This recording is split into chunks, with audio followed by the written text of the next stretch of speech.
Cette semaine, dans Marianne, Perico Légas pousse un coup de gueule contre le Salon international de l'agroalimentaire qui, à 2 pas de Paris, vient de fermer ses portes.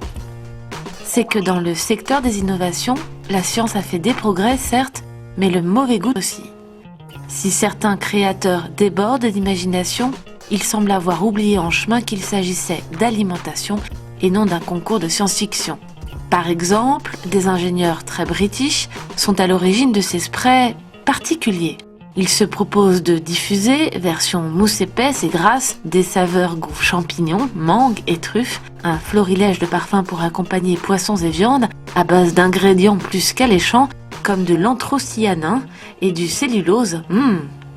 Mais ne jetons pas la pierre à nos amis anglais. La France n'est pas mal placée dans le hit parade des innovations, comme cet étonnant pot de pâte à tartiner.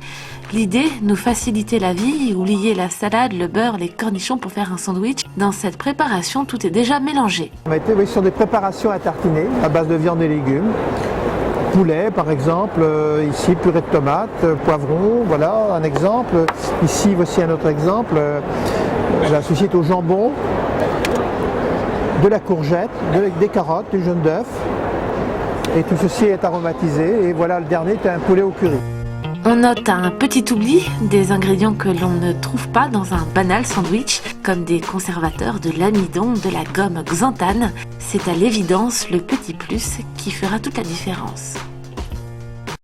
Toujours sur une idée française, le steak cuit au micro-ondes, c'est écrit dessus. C'est un steak micro-ondable, donc c'est une nouveauté parce que ça n'existait pas. Jusqu'à maintenant, le micro-ondes n'acceptait pas la viande de bœuf. Donc pour la première fois, on a inventé un steak qui peut passer au micro-ondes et qui peut cuire comme l'aime le consommateur. Vous me montrez ? Oui, tout à fait. Si vous voulez bien me suivre.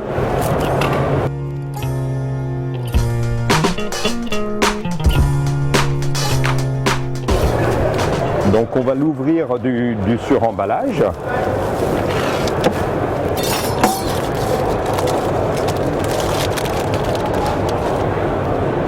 Donc ça se présente comme ça, c'est dans une barquette sous vide.